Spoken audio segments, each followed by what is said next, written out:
सतगुरु रामपाल जी भगवान का कलयुगी परिवार, उनके बेटा बेटी, भाई बंधु, रिश्तेदार, जवाई, आपके नामदान संचालक, आपके कोऑर्डिनेटर, ये सब के सब लोग काल भगवान की नौकरी कर रहे हैं। अपने धार्मिक धंधे को आगे बढ़ाने के लिए, अपने स्वार्थों को आगे रख के ये लोग चल रहे हैं। आप लोग इनको फ्री के मजदूर मिले हुए हैं ये पुस्तकें बांटने के लिए। ये टीवी चैनलों पे इन्होंने जो सत्संग चला रखे हैं ना, ये कोई दुनिया को ज्ञान समझाने के लिए नहीं है। अगर इनको खुद को ज्ञान होता तो बरवाला कांड ही नहीं होता।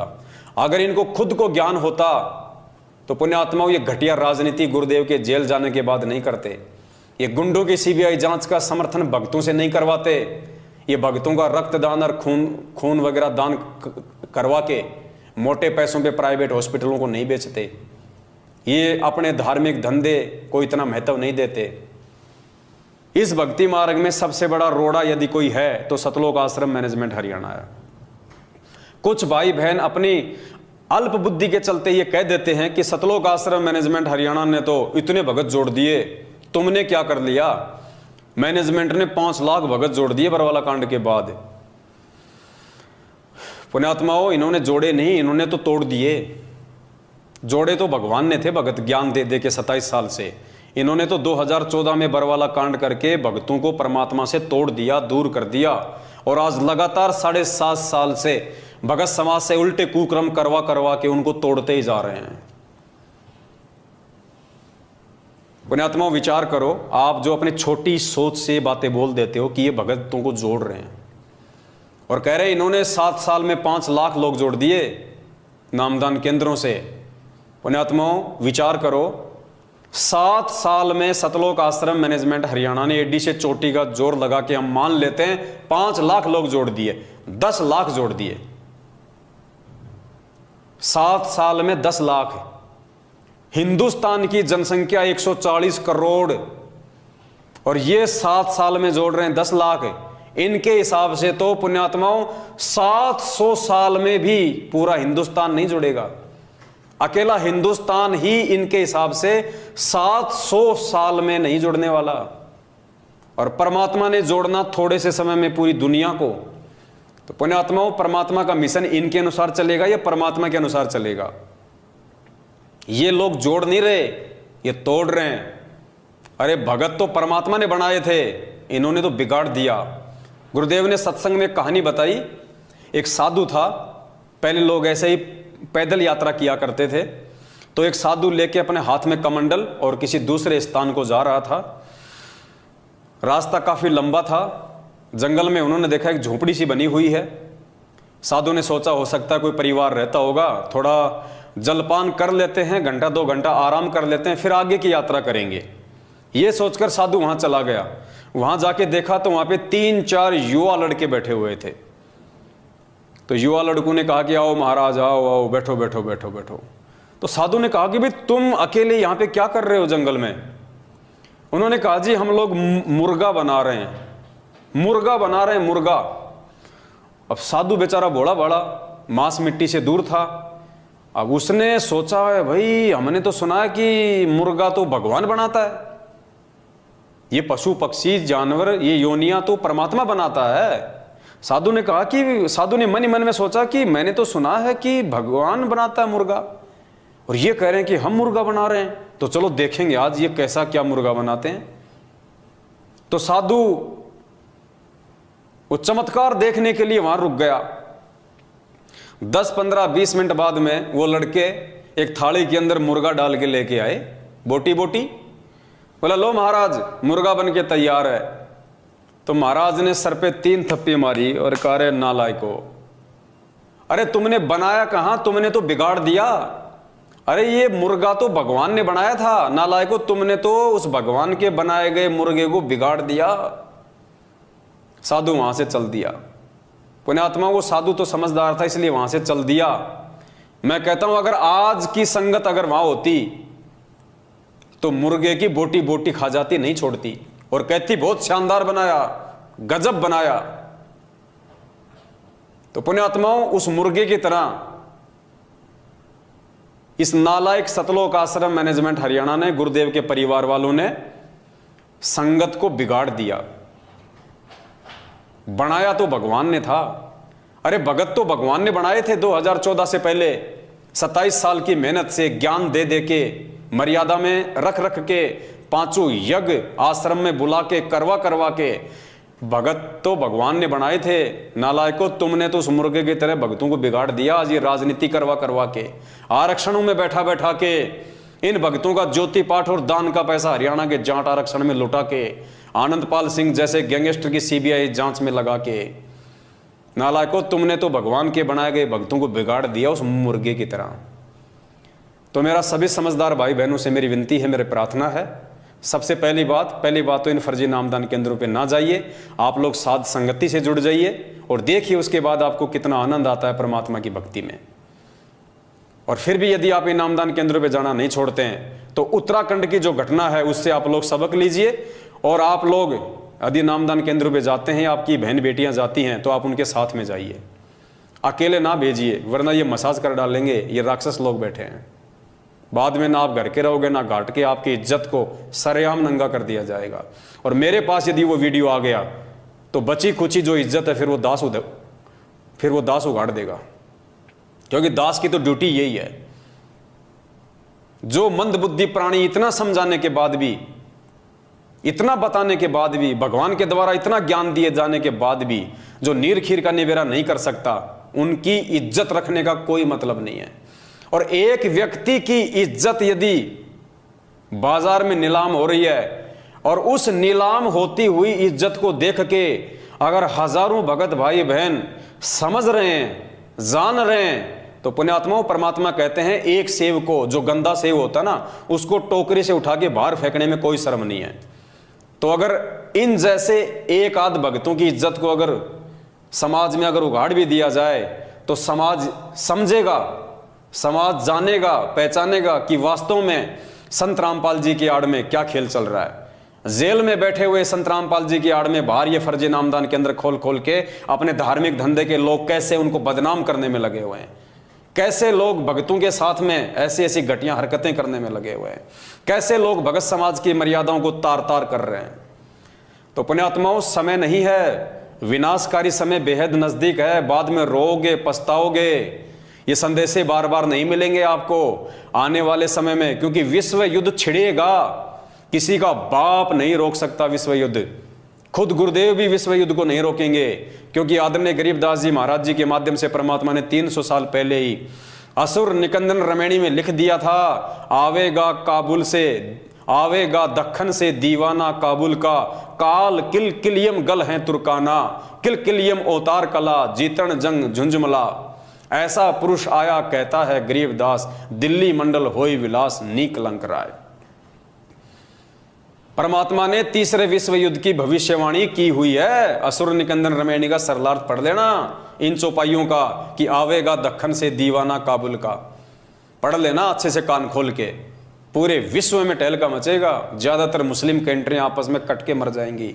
अमेरिका, चीन और रसिया 90% इसका सत्यानाश होगा, नष्ट होगा, बचे कुचे लोगों को भारत शरण देगा। और ये सतगुरु रामपाल जी भगवान उस समय आएगा जब पूरी दुनिया में तहस नहस मच जाएगा, तहस नहस मच जाएगा। पूरे हिंदुस्तान में आर्मी शासन लागू होगा, मिलिट्री शासन लागू हो जाएगा, इमरजेंसी लग जाएगी जो सन 1984 में पंजाब में लगी थी। भयंकर स्थिति होगी, दाने दाने को लोग तरस जाएंगे, दाने दाने को। गंदी नाली में अगर कोई टुकड़ा पड़ा होगा रोटी का, अपनी जान बचाएंगे, कुत्ते की तरह उठा के खाएंगे। परमात्मा ने 1720 में जब गरीबदास जी महाराज जी आए थे, उस समय वहां पे दुर्भिक्ष पड़ा था, अकाल। और गरीबदास जी महाराज जी ने अपनी वाणी में कहा कि उस समय दिल्ली के राजाओं के क्या हाल हो गए थे। 1720 की बात है, ज्यादा लंबा इतिहास नहीं है। परमात्मा कहते हैं, शहजादे मांगत फिरें वो दिल्ली के उमराव। वो शहजादे, राजाओं के लड़के जिनको शहजादा कहा जाता है, दिल्ली के बादशाहों की औलाद, कहते हैं शहजादे मांगत फिरे वो दिल्ली के उमराव। एक एक रोटी मांगते फिरते थे वो राजाओं के लड़के, राजकुमार, शहजादे। तो गरीबदास जी ने अपनी वाणी में लिखा है, शहजादे मांगत फिरे दिल्ली के उमराव, और जिन रोटी पाई नहीं जो खाते थे नान पुलाव। जो कभी नान पुलाव खाते थे ना, जो पनीर की सब्जियां खाते थे, परमात्मा कहते हैं उस 1720 के अकाल में अनाज की इतनी शॉर्टेज आ गई, वो दिल्ली के बादशाह भी रोटी का टुकड़ा टुकड़ा मांगते थे। और उसके बाद में सन 1877 में भारत देश में जो अकाल पड़ा, अंग्रेजों ने सारा का सारा अनाज अपने देश में ले लिया, भारत में भयंकर अकाल पड़ा। 1877 में जो कंकाल देखते हैं ना हॉस्पिटल में, डॉक्टर लोग रखते हैं नमूने के तौर पे कंकाल, वो स्थिति हो गई थी हमारे देश की। 34-35 करोड़ की जनसंख्या थी टोटल 1877 में, जिसमें से 5 करोड़ लोग भूखमरी के शिकार हुए थे, अकाल मौत मरे थे 5 करोड़ लोग, पेड़ की छाल तक खा गए थे उखाड़ के। और एक परिवार का मुखिया पूरी रात अपने परिवार का पहरा दिया करता था कि कहीं मेरे परिवार वाले मेंबर को उठा के कोई खा ना जाए। आदमी को आदमी खा रहा था, रातों को जाग के पहरा दिया करते थे लोग, कहीं मेरे बाल बच्चों को उठा के कोई खा ना जाए उनको कच्चा। पुण्यात्मा, वो समय आएगा तभी ये दुनिया संत रामपाल जी को परमात्मा मानेगी, वरना ऐसे जेल में बैठे हुए और देशद्रोह का मुकदमा लगे हुए संत रामपाल जी को कोई परमात्मा नहीं मानेगा। ये परमात्मा दुनिया को बंदर दिखाएगा। लेकिन सबसे विचारणीय विषय ये होगा कि उस समय उन मंदबुद्धि और बेबुद्धि भक्तों का क्या होगा जो आज साध संगति से ना जुड़ के अपनी मर्यादा तोड़ के परमात्मा से दूर होते जा रहे हैं। आप लोगों का क्या होगा उस समय। पुण्यात्माओं, ये बातें तुम्हें मजाक लग रही होंगी, ये मजाक नहीं है। 27 साल से भगवान चिल्ला चिल्ला के जेल में जाके बैठ गया, किसी ने नहीं सुनी। दुनिया के तो छोड़ो, आज खुद 90% उनके भगत उनकी बातों को भी यकीन नहीं कर रहे। आज उनके भगत उनको परमात्मा नहीं मान रहे, उनकी शिक्षाओं पे नहीं चल रहे। 27 साल से भगवान ने जो निर्मल ज्ञान दिया उसके विपरीत चल के अपने गुरु जी की धज्जियां उड़ा रहे हैं, उनके आदेशों की धज्जियां उड़ा रहे हैं। पिछले 7.5 साल से हम सत्सेवक भाई बहन चिल्ला चिल्ला के समझा रहे हैं कि मान जाओ मान जाओ। इस धरती पे यदि काल उतरा हुआ है तो सतलोक आश्रम मैनेजमेंट हरियाणा के रूप में उतरा हुआ है। और काल को दुनिया की चिंता नहीं है, काल को सबसे ज्यादा चिंता आप भक्तों की है कि कैसे इन भक्तों को जाल में फंसाया जाए। क्योंकि काल की हद से केवल हम भगत बाहर निकल रहे हैं। यदि काल के हद से बाहर निकलने का कोई प्रयास कर रहा है 21 ब्रह्मांड से, तो हम भगत कर रहे हैं, तो वो सबसे पहले हम भक्तों को काबू में करेगा। और उसका काबू करने का एक ही तरीका है, मर्यादा तोड़वाना। क्योंकि गुरु जी का वचन है, गरीबदास जी महाराज जी ने अपनी वाणी में लिखा है कि मुझे परमात्मा ने दुखी होते हुए कहा था कि गरीबदास, मैं समर्थ हूं, मैं परमात्मा हूं, अनंत कोटि ब्रह्मांड का स्वामी हूं, लेकिन भाई मैं क्या करूं, मेरी आंखों के सामने मेरे बच्चे मरते, मुझे बड़ा दुख होता है, मैं क्या करूं। तो गरीबदास जी महाराज जी ने परमात्मा की उस वाणी को अपने शब्दों में लिखा। परमात्मा कह रहे हैं कि अनंत कोटि बाजी जहां और हम रचे सकल ब्रह्मांड, और गरीबदास मैं क्या करूं, यो काल करे जीव खंड। कि गरीबदास, उस समय मैं भी मजबूर हो जाता हूं, मैं समर्थ परमात्मा भी असमर्थ हो जाता हूं जब ये काल मेरी आत्माओं को मर्यादा तोड़वा कर मुझसे दूर कर देता है। और मेरा और इस काल का एक एग्रीमेंट हो रखा है कि जब तक हंसा हमरी आना, काल लगे ना तेरा बाणा। जब तक मेरा भगत मेरी मर्यादा में रहेगा, काल तेरा कोई बेटक, तेरा कोई भी दाव उस पर नहीं लग सकता। लेकिन जिस दिन मेरे भगत की मर्यादा टूटी, उसी दिन से वो मुझसे ऑटोमेटिक दूर हो जाएगा, फिर उसके ऊपर तेरा पैरा होगा। तो पुण्यात्माओं, आज वो काल भगवान जिसने खुद परमात्मा को वचन दिया था कि परमात्मा तीनों युगों में जीव थोड़े ले जाना, और जब वो कलयुग आवे तो जितने मर्जी जीव ले जाना। तो पुण्यात्माओं, आज ये कलयुग है, बिचली पीढ़ी। काल ने खुद वचन दे रखा भगवान को, तो काल चादर ओढ़ के नहीं सो रहा। 1000 कला का स्वामी है, 1000 मुंह खोल के बैठा संगत को खाने के लिए, और आए दिन संत रामपाल जी की संगत को अपना निवाला बना रहा है। सबसे ज्यादा संगत अगर आज किसी संत की मर रही है तो ये सोचने का विषय, ये शर्म की बात है कि संत रामपाल जी भगवान की मर रही है, जबकि मरनी चाहिए थी नकलियों की, लेकिन मर रही है उस असली संत की। क्यों? मर्यादा टूटने के चलते। मर्यादा कौन तोड़वा रहा है? संत रामपाल जी भगवान का कलयुगी परिवार, उनके बेटा बेटी भाई बंधु रिश्तेदार, ये कोऑर्डिनेटर, ये नामदान संचालक, ये पीले पर्चे निकाल निकाल के, फर्जी लेटर निकाल निकाल के, नकली ऑडियो निकलवा के। भाई ये कलयुग है, मशीनरी युग। जब एक नरेंद्र मोदी की सैकड़ों लोग हूबहू आवाज निकाल सकते हैं, धर्मेंद्र की हूबहू आवाज निकाल सकते हैं, अमिताभ बच्चन की हूबहू आवाज निकाल सकते हैं। एक व्यक्ति, एक मिमिक्री आर्टिस्ट सैकड़ों लोगों की आवाज निकाल देता है, और उनसे भी बेहतर जानवरों तक की आवाज निकाल देता है, वो ट्रेन तक की आवाज निकाल देता है। पुण्यात्माओं, ये काल भगवान का भयंकर जाल है, ये बच्चा नहीं है। बच्चे आप और हम हैं जो समझ नहीं पा रहे, और साध संगति से ना जुड़ के सतलोक आश्रम मैनेजमेंट हरियाणा की अंधे होके गुलामी करने के चलते आए दिन मर्यादा तोड़ के परमात्मा से दिन ब दिन दूर होते जा रहे हैं। और अगर यही स्थिति रही तुम्हारी तो देखना पुण्यात्माओं, ये पीले पर्चे मीठा जहर है। तुम्हारा कोऑर्डिनेटर ये स्लो पॉइजन है, एक दिन तुम्हें निगल जाएगा। परमात्मा ने गीता अध्याय नंबर 2 श्लोक नंबर 53 या 47 पढ़ाया कि जिस प्रकार एक जलाशय गर्मी के महीने में धीरे धीरे उसका पानी कम होता जाता है, धीरे धीरे, और वो खाली हो जाता है, और खाली होते का निशान भी दिखाई नहीं देता। ठीक इसी प्रकार पुण्यात्माओं, ये सतलोक आश्रम मैनेजमेंट हरियाणा तुम्हारे को परमपिता परमेश्वर के आदेशों की आड़ में जो मीठा जहर पिला रहा है, राजनीति का, आरक्षणबाजी का, रक्तदान का, देहदान का, गैंगस्टरों की सीबीआई जांच का, ज्योति का, पाठ का, पुण्यात्माओं ये स्लो पॉइजन है। और ये स्लो पॉइजन एक दिन तुम्हारी नसों में इस कदर बैठ जाएगा, तुम स्वतः ही स्थिर हो जाओगे।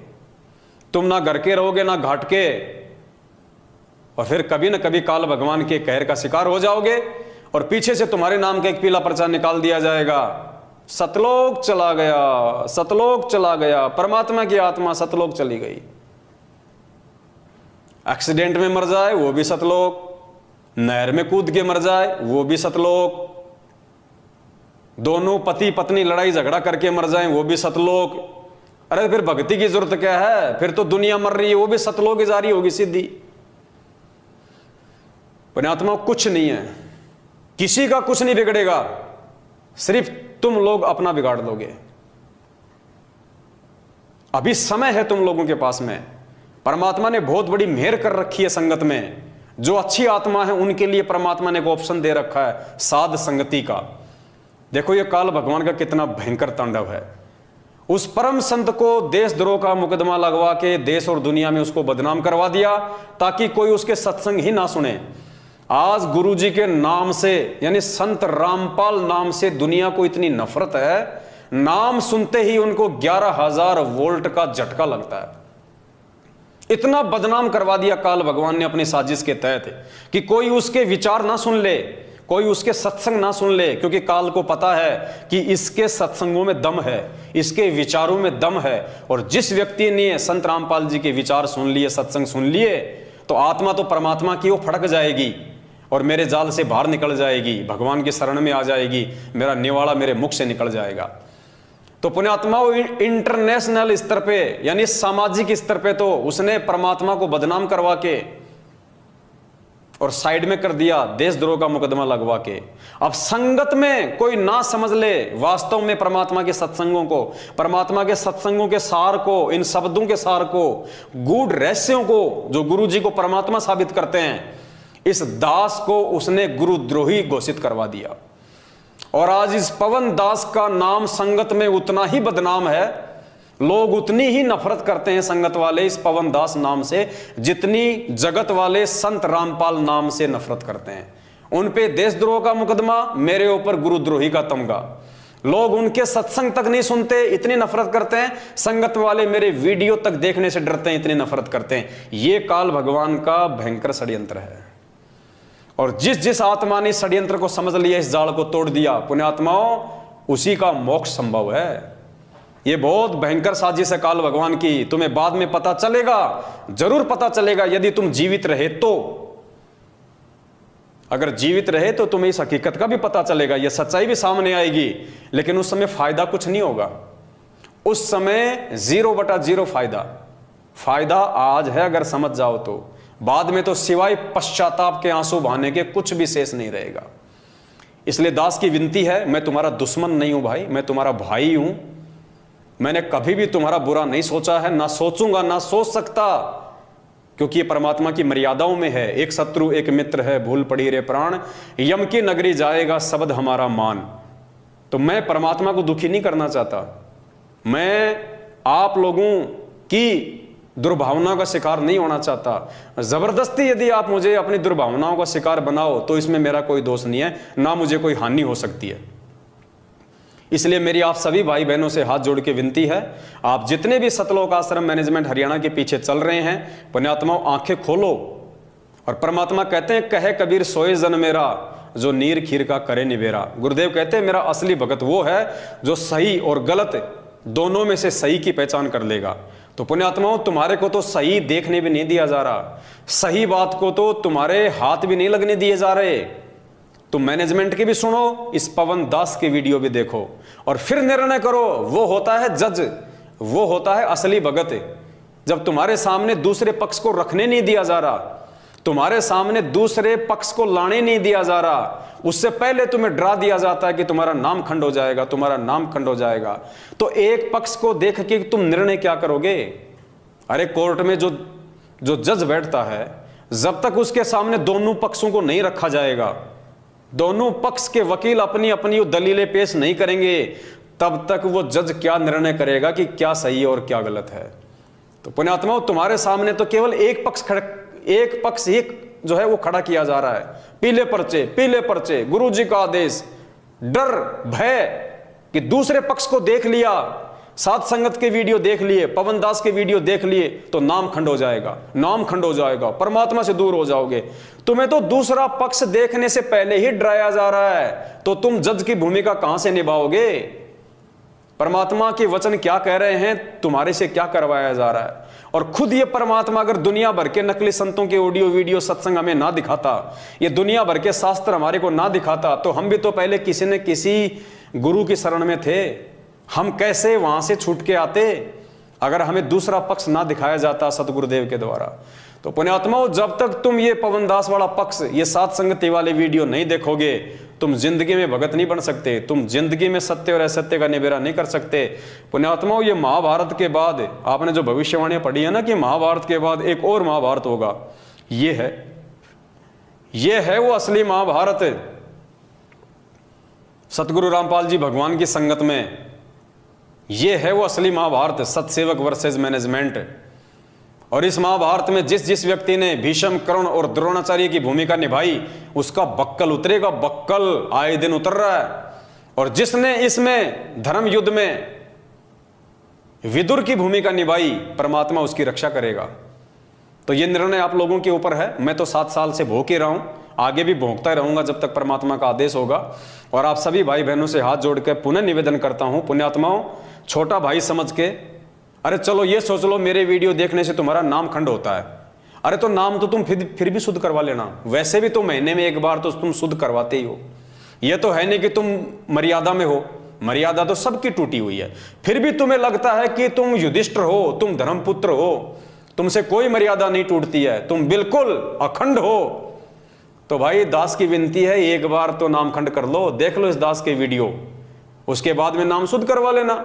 व्यवस्था तो है ही नाम शुद्ध करवाने की, ऐसा तो है नहीं कि व्यवस्था नहीं है।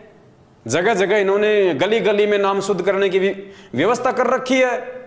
आराम से जाना, और तुम्हें लगे कि पवन दास के वीडियो में कोई दम नहीं है, कोई सच्चाई नहीं है, हमारे मतलब की कोई चीज नहीं है, तो जाके अपना नाम शुद्ध करवा लेना। और वैसे भी नाम शुद्ध करवाने की जरूरत नहीं है। परमात्मा कहते हैं जब तक दोनों पक्षों की देखोगे नहीं, जब तक सही और गलत को देखोगे नहीं, तो मालूम कैसे पड़ेगा?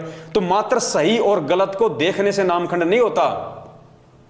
सही और गलत को देखने के बाद में यदि आप सही को छोड़ के और आप गलत का साथ दोगे, तब आपकी मर्यादा खंड होगी।